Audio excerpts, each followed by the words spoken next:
Hello viewers, কেমন আছেন সবাই? আশা করি সবাই অনেক অনেক ভালো আছেন। Bon appetit your majesty the Titan শেফের লাস্ট এপিসোডে আমরা ফাইনালি চলে এসেছি। চলুন আমরা দেরি কেন করছি, কাহিনীতে ডুব দেওয়া যাক।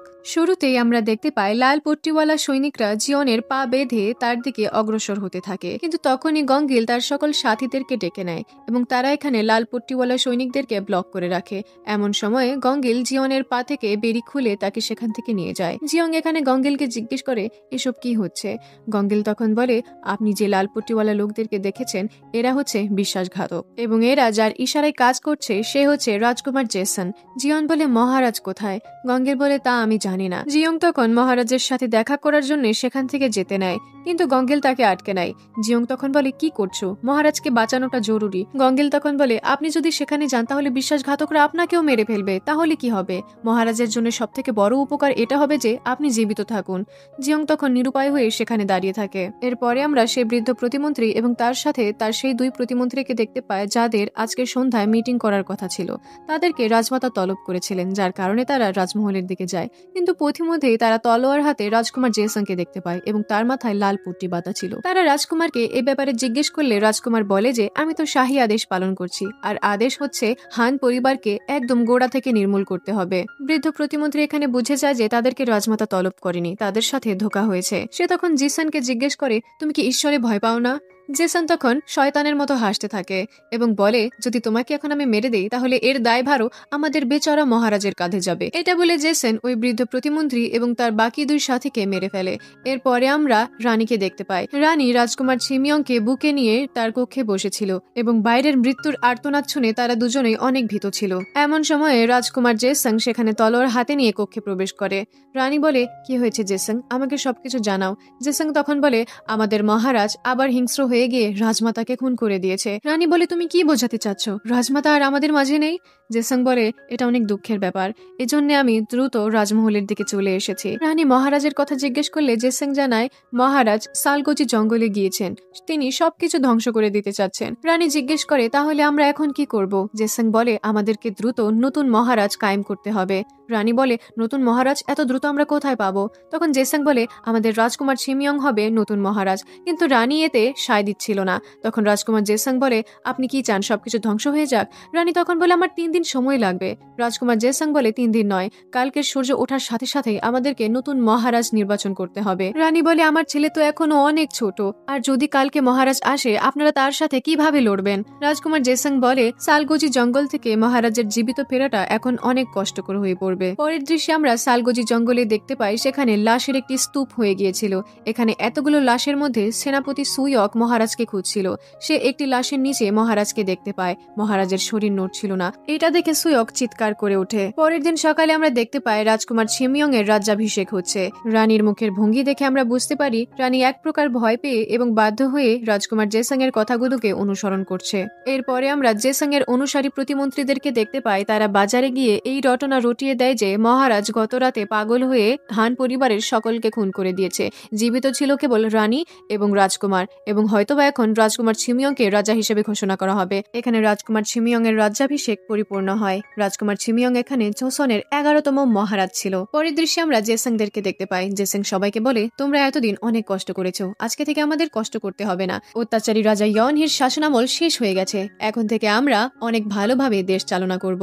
প্রতিমন্ত্রীরা বলে, শীঘ্রই জনতা আপনাকে মেনে নেবে এবং আপনি রাজগদিতে বসে দেশ চালনা করবেন। জেসং বলে, আরে যাও, কি বলছো এসব? কুত্তার বাচ্চা, নাটক আর কম করলো না। যাই হোক, সখী কাং এখানে বলে, আচ্ছা বাবুর্চি জিয়ং কিভাবে জানলো যে তাকে পালাতে হবে? নিশ্চয়ই তাকে কেউ না কেউ খবর দিয়েছে, যদি সে কোনো সমস্যা করে। রাজকুমার জেসং বলে, চিন্তা করো না, মহারাজ ছাড়া সেও বেশি দিন টিকবে না। আমি শুনেছি সালগোজি জঙ্গলে হওয়া লড়াইয়ে সবাই মারা গিয়েছে, তার মানে হয়তো বা মহারাজও আর জীবিত নেই, আর ওই কালকের মেয়েও জীবিত থাকবে না। আমরা জিয়নকে একটি কুঁড়ে ঘরে গঙ্গিলের সাথে দেখতে পাই। রাজ্যে ছড়িয়ে যাওয়া রটনার ব্যাপারে তারাও অবগত ছিল। রটনাটি এমন ছিল যে মহারাজ রাগের মাথায় হিংস্র হয়ে রাজমাতা সহ বাকি সকল হান পরিবারকে একদম গোড়া থেকে নির্মূল করে দেয়। বাকি ছিল শুধু রানী এবং তার রাজকুমার ছিমিয়ং। এরপরে মহারাজ সালগোজি জঙ্গলে যুদ্ধ করতে গিয়ে মারা যায়, কিন্তু তার লাশ কোথাও পাওয়া যায়নি। জিয়ং বলে, এমনটা হতে পারে না, মহারাজ মরতে পারে না। গঙ্গিল বলে, আমি বাইরে গিয়ে খুঁজে দেখছি যে আসলে কি হয়েছে, তুমি ততক্ষণ আমার জন্য এখানেই অপেক্ষা করো। জিয়ং তখন গঙ্গিলকে সেই কিচেনটি দিয়ে বলে, এটা মহারাজকে দেখিয়ে বলো যে আমি ঠিক আছি। গঙ্গিল বলে, আচ্ছা অবশ্যই। পরের সিনে আমরা শাহী রন্ধনশালায় বাকি বাবুর্চিদেরকে দেখতে পাই।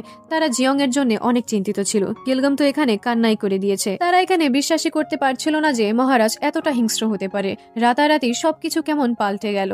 এমন সময়ে গঙ্গিল তাদেরকে এসে বলে, তোমরা সবাই কেমন আছো, এবং সিন কাট হয়ে যায়। আমরা এখানে জিয়ংকে বাইরে বসে থাকতে দেখতে পাই। সে মহারাজকে মনে করছিল, মহারাজকে সে ভুলতেই পারছিল না। অপরদিকে রাজমহলে রাজকুমার জেসিংদের কাছে খবর আসে যে বাইরে মহারাজ এসেছে।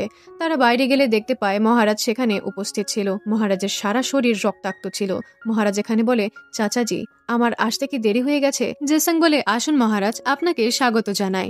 মহারাজ এখানে সখী কাঙের দিকে চেয়ে বলে, সখী তোমার কাছ থেকে আমি এটা আশা করিনি। আমি ভাবতেও পারিনি যে হাত আমাকে সবসময় আদর করার জন্য বাড়িয়ে দিতে সেই হাতেই তুমি খঞ্জর লুকিয়ে রেখেছিলে। খাং মুকজু বলে, আমি শুরু থেকেই এই দিনটির জন্যই অপেক্ষা করছিলাম। আমি না কোনো সাফাই দেব আর না ক্ষমা চাইব। মহারাজ এখানে শেষবারের মতো রাজকুমার জেসং এর সাথে একটি মিটিং করে। সে রাজকুমার জেসংকে বলে, আপনি এতটা নিষ্ঠুর কিভাবে হতে পারেন? রাজকুমার জেসং বলে, নিষ্ঠুর? আমি? আপনি নিজের অতীতকে ঘেঁটে দেখেছেন? আপনি যে ছেয়ং এর নামে এতগুলো মানুষকে নির্দয়ভাবে হত্যা করেছেন সেটার কথা কখনো ভেবে দেখেছেন? মহারাজ বলে, হ্যাঁ, সব আমার দোষ ছিল। এই পাপ হয়তোবা জীবনেও মুছবে না। আমাকে হয়তোবা এটা সারা জীবন বয়ে বেড়াতে হবে। রাজকুমার জেসং বলে, হ্যাঁ, মহারাজ আর রাজমাতার আপনাকে রাজগদিতে বসানো সব থেকে বড় ভুল ছিল। শুরু থেকেই এই রাজগদি কেবল আমার ছিল, কেবল আমার। মহারাজ বলে, ও, আমি ভেবেছিলাম আপনি হয়তোবা অত্যাচারী রাজাকে নিষ্কাশন করছেন, কিন্তু আপনার তো নিজের স্বার্থ দরকার। আমি চাই আপনি রাজকুমার ছিমিয়ং এর রাজগতি অনেক ভালো মতো সামলান এবং সে যেন আমার মতো ভুল না করে। তাহলেই আমি একমাত্র আমার রাজগদি ত্যাগ করার জন্য প্রস্তুত হব। জেসং বলে, ঠিক আছে, আপনাকে আপনার মায়ের কবরের পাশে জায়গা দেওয়া হবে। আমরা দেখতে পাই মহারাজকে কারাগারে বন্দী করা হয় এবং রাজকুমার জেসং এর আদেশে মহারাজকে সেই মাঙ্গুন রোগ বইটি দেওয়া হয়। এই বইটিতে লেখা শেষ খাবার অর্থাৎ বিবেমবাপ, এই খাবারটিকে মহারাজ একটি নাম দেয়। নামটি ছিল ঘরে ফেরা। এরপরে একদম শেষ পৃষ্ঠায় গিয়ে মহারাজ সেই লেখাটি লেখে, যেদিন আমার প্রিয়তমা এই লেখাগুলো পড়বে সেদিন সে আমার কাছে চলে আসবে। তখনই লুকিয়ে লুকিয়ে গঙ্গিল এসে মহারাজকে সেই কি চেনটি দিয়ে যায়, যাতে করে মহারাজ বুঝে যায় যে বাবুর্চি জিয়ন একদম ঠিকঠাক আছে। সে মাঙ্গুন রোগ বইটিতে সেই কি চেন ঝুলিয়ে দেয়। এরপরে সে জিয়ংকে গিয়ে সমস্তটা জানায়। জিয়ং অনেক খুশি ছিল যে মহারাজ এখনো জীবিত ছিল। জিয়ং তখন বলে, এরপরে কি মহারাজকে নিষ্কাশন করা হবে? গঙ্গিল বলে, তুমি কিভাবে জানো? তুমি কি সত্যি ভবিষ্যৎ থেকে এসেছো? জিয়ং এখানে তার কোনো কথার উত্তর দেয় না। আমরা পরের দিনের দৃশ্য দেখতে পাই। এখানে মহারাজকে নিষ্কাশন করা হচ্ছিল। লোকজন তার উপরে পাথর নিক্ষেপ করছিল। এতদিন ধরে প্রজা এবং হান পরিবারের উপরে অত্যাচারের কারণে এবং পদ থেকে সরিয়ে দেওয়ার একদিন পরে বিদ্রোহ করার কারণে তাকে রাজ্য থেকে নিষ্কাশন করা হচ্ছিল এবং তার নাম দেওয়া হয়েছিল ইয়নহিগুন। তখনই মহারাজ মনে করে জিয়ং এর সাথে যখন তার প্রথম দেখা হয়েছিল তখন সে রাজা ইয়নহিগুন বলে কিছু একটা বলছিল। তখন সে বুঝে যায় যে জিয়ন তো তাকে শুরু থেকে চিনে নিয়েছিল, কিন্তু সেই পাগল ছিল, কিছুই বুঝতে পারেনি। এখানে আমরা জানতে পারি যে রাজকুমার জেসং মহারাজকে শুধু নিষ্কাশন করে থেমে থাকেনি, সে মহারাজকে মারার জন্য চক্রান্তও করছিল। এখানে মহারাজকে নিয়ে যাওয়ার সময় বাজারের মধ্যে গঙ্গিলরা হঠাৎ সার্কাস খেলা দেখানোর নামে মহারাজের ওখানে ভিড় তৈরি করে দেয়। এখানে জিয়ং মহারাজের সাথে দেখা করে। মহারাজ বলে, তুমি এসেছো, তুমি পালিয়ে যাও। জিয়ং বলে, চিন্তা করবেন না মহারাজ, আর কিছু সময় আমি আপনাকে এখান থেকে মুক্ত করে দেব। এটা বলে জিয়ং সেখান থেকে চলে যায়। এরপরে মহারাজকে জঙ্গলে নিয়ে গিয়ে গাড়ি থেকে বের করা হয়। তার গলায় তলোয়ার ধরে তার গর্দান উড়িয়ে দেবে এমন সময়ে হঠাৎ করে সেনাপতি সুইয়ক সবার উপরে হামলা করে সবাইকে মেরে দেয়। সেনাপতি সুইয়ক মহারাজের কাছে এসে বলে, আপনি ঠিক আছেন তো? আমি তো দেরি করিনি, তাই না? মহারাজ বলে, একদম ঠিক সময়ে এসেছো। মহারাজ তখন তার পোশাক পরিবর্তন করে শাহী তলোয়ার হাতে নিয়ে সেখানে অপেক্ষা করতে থাকে, কেননা সে একদম নিশ্চিত ছিল যে রাজকুমার জেসং সে জীবিত আছে কিনা এটা চেক করার জন্য অবশ্যই আসবে। আমরা দেখতে পাই আসলেও রাজকুমার জেসং এখানে অনেক বড় একটি সৈনিক নিয়ে এসেছিল। সে এসে দেখে মহারাজের কাছে অল্প কিছু সৈনিক। রাজকুমার জেসং তখন হাসতে থাকে। তখন এখানে জিয়ং আর গঙ্গেলরা চলে আসে এবং শাহী রন্ধনশালার বাবুর্চিরাও চলে আসে। রাজকুমার জেসং বলে, আরে এই রাজবিদূষক আর বাবুর্চির দলেরা আমাদের সাথে লড়াই করবে? আমরা এখানে একটি বড়সড় রকমের লড়াই দেখতে পাই। আমরা বিদূষক এবং বাবুর্চির দলকে আন্ডার এস্টিমেট করছিলাম। তারা এই লড়াইয়ে ভালো রকমের ভূমিকা পালন করছিল, কিন্তু এমন একটি সময় চলে আসে যেখানে এরা একদম হেরে যাওয়ার পরিস্থিতিতে ছিল। তখনই তাদের দলের সব থেকে শক্তিশালী ব্যক্তি মানে আমাদের ছিং ছাং ছুং বিজ্ঞানী চলে আসে এবং সে নতুন একটি আবিষ্কার নিয়ে আসে। এটা ছিল বোমা। এবার হবে মজা। আবারও ধুমধারাক্কা লড়াই লেগে যায়। এই ধুমধারাক্কা লড়াইয়ের মধ্যে জেসং বুঝে যায় যে সকল নষ্টের মূল এই বাবুর্চি জিয়ং। এজন্য সে বাবুর্চি জিয়ংকে আটক করার জন্য একটি সৈনিক পাঠায়। আমরা পরের দৃশ্যে দেখতে পাই মহারাজ জেসং এর দিকে তীর নিক্ষেপ করে, কিন্তু জেসং বাঁচার জন্য তার প্রতিমন্ত্রীকে তার সামনে ঢাল হিসেবে ব্যবহার করে। এরপরে আমরা দেখতে পাই মহারাজের দলবলরা জেসং এর সৈনিকদেরকে প্রায় হারিয়ে দিয়েছে। তারা খুশি হতেই যাবে, তখন জেসন পেছন থেকে ডেকে বলে, জিয়ংকে আমি নিয়ে যাচ্ছি সেই জায়গায় যেখানে আমরা রাজগতি সামলানোর আগে সর্বপ্রথম মদিরা পান করেছিলাম। সেখানে তুমি একা আসবে। যদি কোনো চালাকি করার চেষ্টা করো তাহলে জিয়ংকে আর জীবিত পাবে না। মহারাজ তখন একা একা তাদের পিছু করতে থাকে এবং সুয়কদেরকে আদেশ দেয় যে রাজমহলের উপরে হামলা করে তোমরা রাজমহলের উপরে জয় কায়েম করো। সুয়করা তখন তার কথা মতো রাজমহলের সকল সৈনিকদের উপরে হামলা করে দেয়। এখানে সকল প্রতিমন্ত্রীদেরকে খুঁজে খুঁজে মারা হয়। কিছু প্রতিমন্ত্রী বিষ পান করে মারা যায়। গঙ্গিল এখানে খাং মুকজুর কক্ষে প্রবেশ করে। খাং মুকজু বলে, তুমি এখানে কি করছো? গঙ্গিল বলে, আমি আমার বোনের মৃত্যুর বদলা নিতে এসেছি। খাং মুকজু বলে, তোমার মতো নিজকে আমি এটা করার সুযোগ দেব না। খাং মুকজু তার হেয়ার পিন নিজের বুকে বিধিয়ে দেয়। গঙ্গিল তখন তার কাছে এসে বলে, আজকে থেকে আমার বোনের আত্মা শান্তিতে থাকবে। এটা বলে গঙ্গিল খাং মুকজুর পেটে তলোয়ার ঢুকিয়ে দেয়। খাং মুকজু এখানে মারা যায়। আপনাদেরকে বোঝাতে পারবো না এই বেটির মৃত্যুর কারণে আমার কি পরিমাণ খুশি লাগতেছে। যাই হোক, আমরা রাতের দৃশ্য দেখতে পাই। রাজকুমার জেসং মহারাজের জন্য সেই জায়গায় অপেক্ষা করছিল যেখানে তারা প্রথমবার মদিরা পান করেছিল। মহারাজ তখন সেখানে চলে আসলে তলোয়ারে তলোয়ারে লড়াই লেগে যায়। এই লড়াইয়ের মধ্যে একটি কাচের টুকরো পরে জিয়ং এর কাছে চলে আসে। জিয়ং সেই কাচের টুকরোর সাহায্যে নিজের বাঁধন খুলে ফেলে এবং মহারাজকে বলে, মহারাজ আমি আপনার কাছে আসছি। মহারাজ বলে, জিয়ং তুমি এখান থেকে চলে যাও। কিন্তু জিয়ং চলে যেতে চায় না। সে মহারাজের কাছে যেতে নিলে তার পায়ে কিছু একটা বাঁধে। সে দেখে সেটি একটি বই ছিল। বইয়ের নাম ছিল মাঙ্গুনরক এবং এটি একদম নতুন ছিল। এবার সে এই বইয়ের পাতাগুলো খুললে তার কাছে এটা অনেক পরিচিত লাগে। সে দেখতে পায় এখানে যতগুলো রেসিপি ছিল সবগুলো সে এতদিন ধরে মহারাজকে বানিয়ে খাইয়ে আসছিল। সে এটার শেষ পৃষ্ঠায় সেই লেখাটি দেখতে পায়, যেদিন আমার প্রিয়তমা এই লেখাগুলো পড়বে সেদিন সে আমার কাছে চলে আসবে। আমরা দেখতে পাই লড়াই করতে করতে মহারাজ ঘায়েল হয়ে যায়। তখন রাজকুমার জেসং তার উপরে তলোয়ার দিয়ে হামলা করতে যায়, কিন্তু শেষ মুহূর্তে এসে সেই হামলাটি জিয়ং নিজের উপরে নিয়ে নেয় এবং জিয়ং আস্তে আস্তে নিস্তেজ হয়ে যায়। না, মরিস না। জিয়ংকে নিস্তেজ হতে দেখে মহারাজ পাগল হয়ে জেসং এর উপরে হামলা করে তাকে ঘায়েল করে ফেলে। জেসং এখানে মাটিতে লুটিয়ে পড়ে। মহারাজ জিয়ংকে নিজের বাহুতে নিয়ে নেয়। জিয়ং বলে, মহারাজ সত্যি কথা বলতে আমি কখনো আপনাকে ছেড়ে যেতে চাইনি। মহারাজ বলে, আমার অনুমতি ছাড়া তুমি কোথাও যেতে পারবে না। কিন্তু আমরা এখানে দেখতে পাই মাঙ্গুনরক বইয়ের লেখাগুলো আবার প্রজ্বলিত হতে শুরু করে, অর্থাৎ আবারও টাইম লুপ স্টার্ট হতে চলেছে। মহারাজ এখানে জিয়ং এর বানানো বিবিম্বাপ আইটেমটিকে যে নাম দিয়েছিল ঘরে ফেরা, এই ঘরে ফেরা কথাটি এখন বাস্তবে রূপ নেবে। সেই সকল অক্ষরগুলো জিয়ংকে ঘিরে নেয় এবং জিয়ং আস্তে আস্তে উপরের দিকে উঠতে থাকে।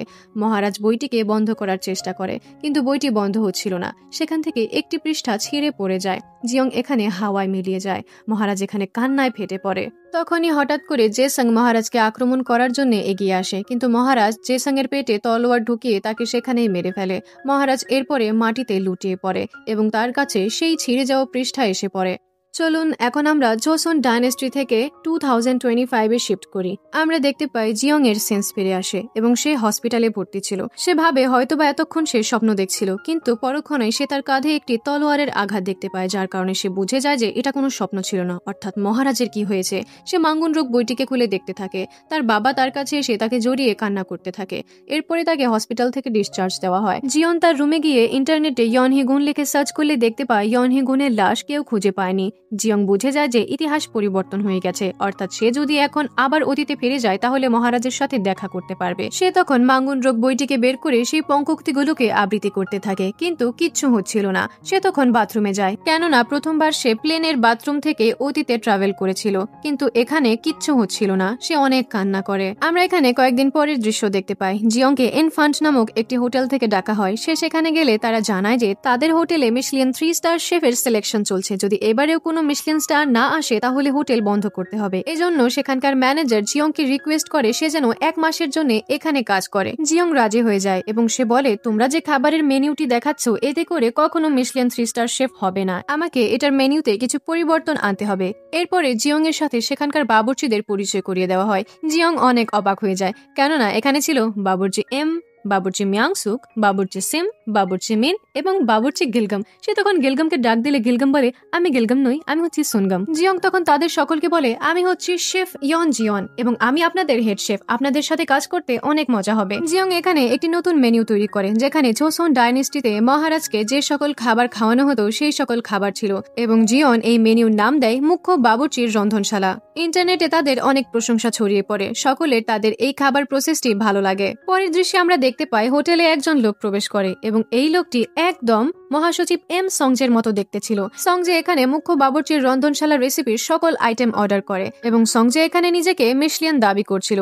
জিয়ংরা সকল খাবার তার সামনে পেশ করলে সে দুটো খাবারকে ব্যাক পাঠিয়ে দেয়। এই দুটো খাবার তার পছন্দ ছিল না, একটি ছিল বর্গেনীয় আর একটি ছিল ওগলগে সাঙ্গেতাং। জিয়ং দেখে লোকটি তো খাবারগুলোকে টেস্ট করেনি, তাহলে সে ফিডব্যাক কিভাবে দিল। জিয়ং এই দুটি খাবার আইটেমকে নিয়ে লোকটির কাছে যায়, গিয়ে দেখে এটা তো মহাসচিব সংজে। সংজে তখন বলে, আপনারা দাবি করছেন আপনাদের খাবারে নেচারের ছোঁয়া রয়েছে, কিন্তু খাবারগুলোকে দেখে আমার এরকম কিছুই মনে হচ্ছে না। জিয়ং বলে, মিস্টার, আপনি খাবারগুলোকে টেস্ট না করে ফিডব্যাক দিতে পারবেন না। সংজে তখন বলে, তুমি কি আমাকে ইনসাল্ট করছো? একজন মিশলিয়ানকে তুমি ইনসাল্ট করছো? জিয়ং বলে, আমার মনে হয় না তোমার মতো ফালতু লোক মিশলিয়ানের জাজ হতে পারে, তোমাকে জাজ কে বানিয়েছে?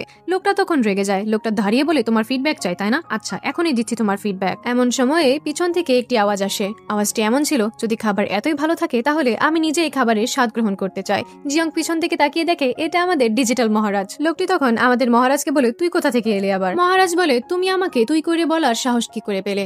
এখনই তোমার গর্দান নিয়ে নেব। লোকটি বলে, তুই কোথাকার মহারাজ? হ্যাঁ, নিজেকে মহারাজ মনে করিস? ম্যানেজার তখন লোকটিকে নিয়ে যায় এবং তাকে শান্ত করার চেষ্টা করে। এখানে জিয়ং মহারাজকে দেখে কান্না করে দেয়। জিয়ং বলে, আপনি ফাইনালি চলেই এসেছেন। মহারাজ বলে, অবশ্যই, আমি তোমাকে বলেছিলাম না আমি তোমার কাছে চলে আসবো। এখানে তারা দুজনে কিস করে। এরপরে আমরা জিয়ংকে তার বাসায় দেখতে পাই। তার কাছে এখানে ম্যানেজারের ফোন আসে। ম্যানেজার তাকে জানায় যে আপনি ঠিকই ধরেছিলেন, ওই লোকটা একটি ফ্রড ছিল, কিছুক্ষণ আগে তাকে পুলিশ ধরে নিয়ে গেছে। জিয়ং বলে, অনেক ভালো হয়েছে, ফ্রড কোথাকার। এরপরে আমরা দেখতে পাই মহারাজ জিয়ং এর জন্য খাবার বানিয়েছে। এই খাবারটি ছিল বেবেম্বাপ। জিয়ং বলে, তুমি সামান্য বেবেম্বাপ বানিয়েছো? মহারাজ বলে, এটা কোনো সাধারণ খাবার নয়, এটা হচ্ছে শাহী খাবার, আর এটা জোসনের মহারাজ নিজে তোমার জন্য বানিয়েছে। জিয়ং বলে, এখন তো নিজের ক্যারেক্টার থেকে বের হও। মহারাজ এখানে নিজের হাতে জিয়ংকে খাইয়ে দেয়। তারা এখানে অনেক হাসি খুশি ছিল। জিয়ং তখন আমাদেরকে বলে যে আপনারা বিশ্বাস করবেন না, এই ব্যক্তি 500 বছর আগের দুনিয়া থেকে বিলং করে। এখন আপনারা জিজ্ঞেস করবেন কিভাবে? ভাই, এটা অনেক লম্বা কাহিনী, আর এই সুন্দর ড্রামাটি এখানেই এন্ড হয়ে যায়। যাই হোক, ভালোই ছিল, না স্যাড এন্ডিং না হ্যাপি এন্ডিং, দুজনে একত্রিত হয়েছে, এটাই অনেক। ভিডিওটি কেমন লাগলো অবশ্যই জানাবেন। আমি অনেক ভালো মতো এক্সপ্লেন করার চেষ্টা করেছি, কিন্তু তারপরেও যদি কোনো ভুলভ্রান্তি হয়ে থাকে অবশ্যই ক্ষমা করে দেবেন। ভিডিওটি ভালো লাগলে লাইক করে যাবেন, যদি চ্যানেলে প্রথম হয়ে থাকেন অবশ্যই সাবস্ক্রাইব করে যাবেন। আর হ্যাঁ, দেখা হচ্ছে নতুন ভিডিওতে। ততক্ষণ পর্যন্ত সুস্থ থাকবেন, ভালো থাকবেন, আল্লাহ হাফেজ।